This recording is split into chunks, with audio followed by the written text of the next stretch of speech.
What is up, besties? Welcome back to my channel. If you're new here, I'm Scotty Holiday. I'm a queer creator and a huge Star Wars nerd, so if you're into either one of those things, please consider subscribing for more. Today I'm back with another Bad Batch Season 2 review for Episode 10, Retrieval. This episode picks up from the last one, with the Batch still stranded on the unnamed planet, but just like Omega says, they'll figure out a plan, like they always do.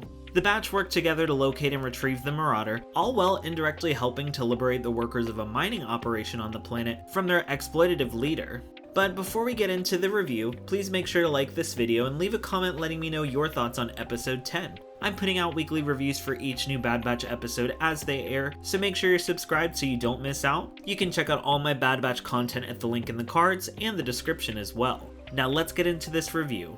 Episode 10 opens with the Batch still at the abandoned spaceport from Episode 9, attempting to repair a skiff to travel across the planet to the nearest inhabited town. Omega comes up with the idea to locate the Marauder by tracking Gonki's signature, and from here, we catch up with Gonki aboard the ship with the thief. The thief, Benny, turns out to actually be a teenager, part of a mining settlement on the planet. We learn that he stole the ship to gain praise with the settlement leader, Mako. From the moment we're introduced to Mako, we can tell that he's a skeezy dude. We see him manipulating Benny and the other workers to gain praise, treating basic necessities like food and water as a reward. Once the Bad Batch get the skiff operational, they follow Gonki's signature to the mining settlement, locating the droid and Benny. After some aggressive negotiations, they convince Benny to take them to their ship, choosing to discreetly enter the facility through an exhaust stack, in a really cool sequence. Benny informs the Batch that the mining facility belonged to the Techno Union during the Clone Wars, with Mako taking over after they were forced out. Benny explains that Mako's the only reason they've stayed afloat, even with reduced wages due to the Ipsium's degraded state. Once they make it to the hangar, we learn that the Marauder's hyperdrive has been removed, so while Hunter, Tech, and Wrecker reinstall it, Omega goes with Benny to the central tower to retrieve the codes to shut down the ray shields for their escape. From here, the veil is lifted on Mako, as we see him surrounded by food and drinks, gorging himself, showing that things at the mining operation may not be as dire as he makes them seem. Listening to him scarf and slurp down food and drinks was pretty disgusting, to be honest, and really put things into perspective. This was especially apparent when Benny and Omega went to the break area in the facility to steal an access card off one of the other workers. Mako arrives to announce his top earner, a miner named Drake, rewarding them with a bowl of soup, and leaving the rest of the workers to fight over another singular bowl. Even Omega points out that they shouldn't have to compete over food. Throughout the episode, Mako repeats phrases like, "Mako always takes care of his crew," reinforcing the idea of him being this benevolent leader when he's really just exploiting the workers, giving them the bare minimum, and reaping all the benefits for himself. At one point, Benny even tells the Batch, "I can't help you go against Mako, you don't know what he's done for me."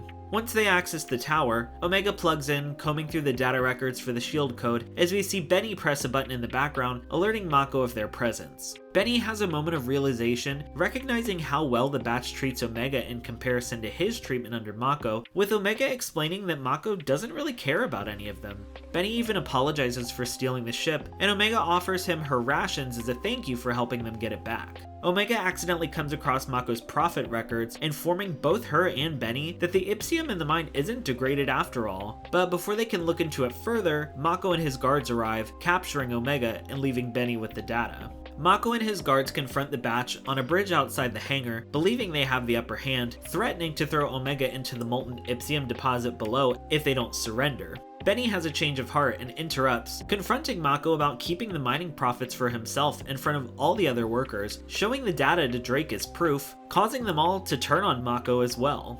Mako gives the order to throw Omega into the mine, but she stalls the droid, pulling them both over, giving enough time for Hunter to zipline across, catching her from the fall. This moment really proved to us just how strong the bond is between Hunter and Omega, and the trust they really have in one another. Mako instructs his guards to take out all the workers as well, proving just how little he cares for them, but Tech and Wrecker take the guards out before they can do any damage. In his arrogance, Mako tries to take on the group by himself, but loses his balance and falls over the railing, barely hanging on for his life. Benny even tries to help him back up, but Mako instead tries to pull Benny down with him. Thankfully, Mako loses his grip and falls to his death, and I have to say, this ending for Mako was very satisfying. From here, Benny returns all the stolen items to the batch, and he and the rest of the miners split Mako's hoard, explaining to Omega, with Mako gone, we'll all be getting an equal share of the profits now, and thanking her for showing him the truth. Then in the final scenes of the episode, Omega recognizes that what Mako was doing to his workers is exactly what the Empire is doing to the rest of the galaxy, just on a smaller scale. Tech reassures her saying, unfortunately yes. However, there are many like us out there as well, and that is something. This episode definitely wasn't as deep as episode 9, but I did enjoy it, and I especially enjoyed the design of the mining facility as well. I also really like the miners and their designs too. Benny mentions at the end of the episode that he owes Omega, so I wonder if we'll see him again in the future. I actually really liked their interactions throughout the episode, and in general, I love getting to watch Omega work directly with people her own age, like Hera in season 1, Gunji earlier this season, and now Benny.